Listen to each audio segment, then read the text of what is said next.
Greetings everyone and welcome back to 365 Days of Prog. Today we're going to be reviewing In Search of the Lost Chord by the band The Moody Blues. Hi, my name's Naomi.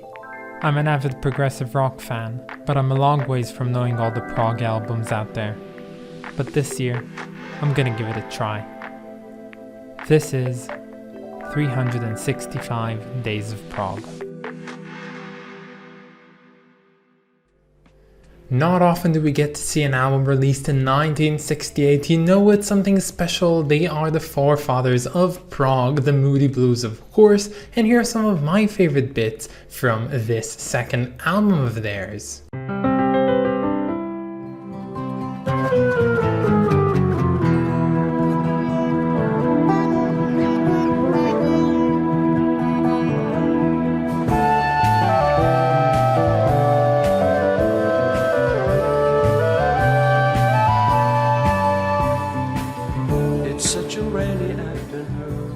So the almighty Moody's back again on 365 Days of Prog. We of course already reviewed their album To Our Children's Children back like a few, I think 80 days ago, maybe even 100 days ago, and now we're at it again. Now I'm not going to go into detail about who these guys are, and most of you probably know already who they are, but just know that they are one of those forefathers of prog. They came at a proto-prog stage. They've defined a lot of the things that would lay the foundations to what progressive rock should sound like, much like bands such as the Strawbs and even the Beatles. But the real question that we should be asking is whether the Moody Blues themselves are a prog rock band, and the answer to it I think is kind of simple. It would probably be a band that isn't progressive turned progressive as time went on, and as I said, a lot of what they did manage to lay the groundworks for progressive rock to come in the later years. And the album that we're reviewing today, being In the Search of the Lost Chord, is definitely one of those albums that back in the day broke almost every single rock norm that you could possibly think of, but now in hindsight it still wouldn't really count as a prog rock album, and I'd mostly call it some sort of very nice narratively art rock. And much like To Our Children's Children, this one takes the listener on this some sort of journey of sonic and sound,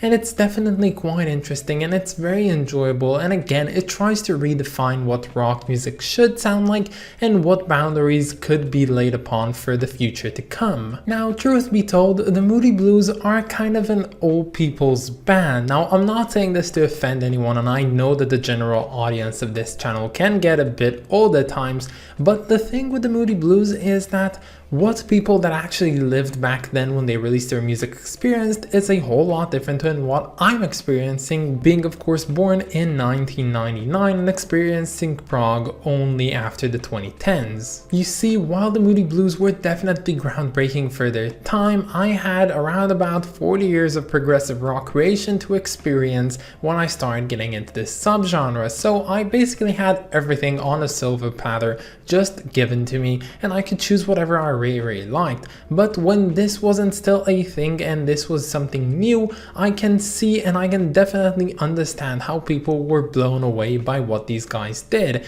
And while I do have some of that appreciation today, I just couldn't really bring myself to feel the same emotions as someone probably would feel back in the late 60s and early 70s about these guys. And despite really enjoying this album that we're reviewing today, I really can't say that I was too amazed by it, but I'm well aware of the influence that this one had on the future of progressive rock and what foundations it actually laid for more bands to experiment upon, and for that I am all the more grateful. But nevertheless, I gave this album its very well deserved listen, and I could note some two things which really popped into mind. The first one being the influence of folk music on the entire composition. It seemed to me like this album had a lot of that very folky influences, much like you see in some of the early bands like the Strawbs and even Caravan and Jethro Tull. And if there's one other thing that I could notice is the really distinct scent of what would later become the Canterbury scene. Now, I'm well aware that these guys originate from Birmingham, and that's not the usual Kent and Canterbury that most of these bands have come out of,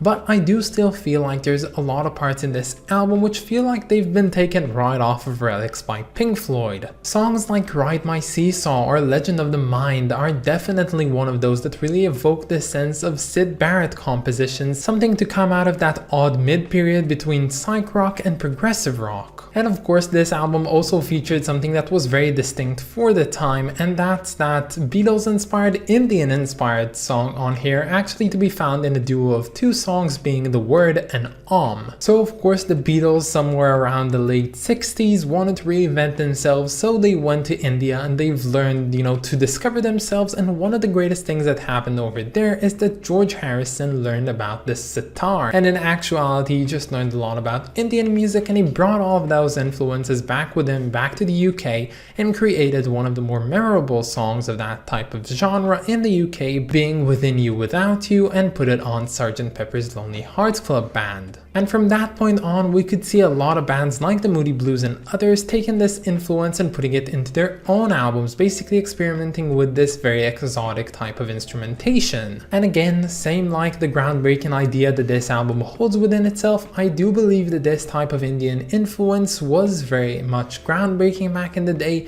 but to me right now it really doesn't do much for me, and I actually don't really like when bands do that. I find little instances in which I really like a straightforward Indian song in a prog or any rock album. In this album's case, well, I really didn't like the last track of which unfortunately makes me want to skip it over, the same as I usually do with Within You Without You on Sgt. Pepper's Lonely Hearts Club Band. And the rest of this album was very high energies and was very fun to listen to, but again, nothing groundbreaking as I'm listening to this right now, more than like 50, almost 55 years since this one came out.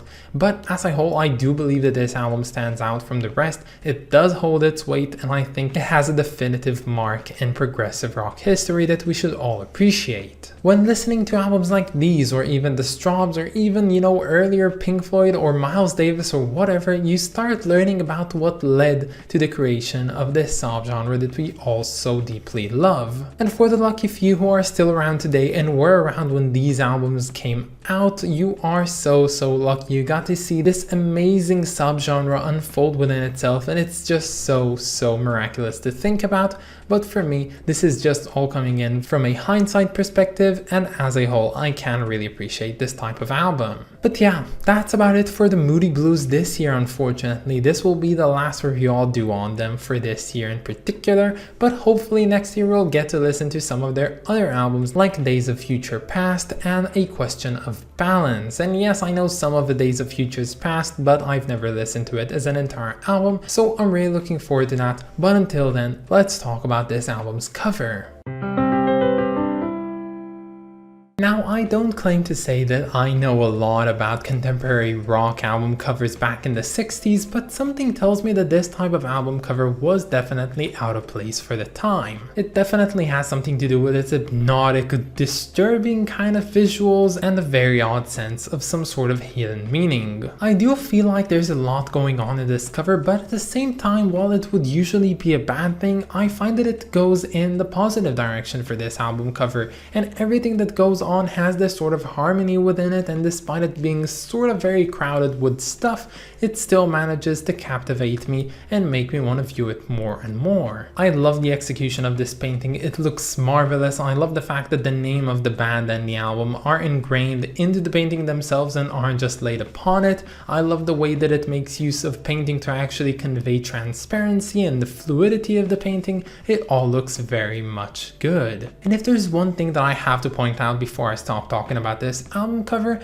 is the odd similarity that this one has to another progressive rock cover that you might know, and that's A Drop of Light by All Traps on Earth. For some reason, I don't know why, and maybe I'm just imagining this, but for some reason it looks to me like the two are definitely quite similar, of course with the latter being inspired by the former. I don't know if there was any intention in doing that, but something tells me it's just too direct to be coincidental, so I really don't know. But if anyone does have some insight on it, you might be able to enlighten me down in the comment section. So this album again didn't evoke the same feelings as it would have evoked me if I were existing back in the late 60s and experiencing this album back then, but for what it's worth, it is a good album, but unfortunately quite forgettable, at least in my opinion, and thus it will be receiving a very fine rating of 7 out of 10. But that's about it, guys. I hope that you enjoyed this video and stay tuned for tomorrow because we're going to be listening to In Keeping Secrets of Silent Earth 3 by Coheed and Cambria. I of course want to thank my lovely supporters over on Patreon, so thank you so much to Clay Wan and Wrist of Kings and Lindsay Haycox. You guys are definitely the best, and if any of you want to support me over on Patreon, you can find links down in the description or in my about page. But that's about it guys, have a wonderful day and I'll catch you all tomorrow. Bye guys.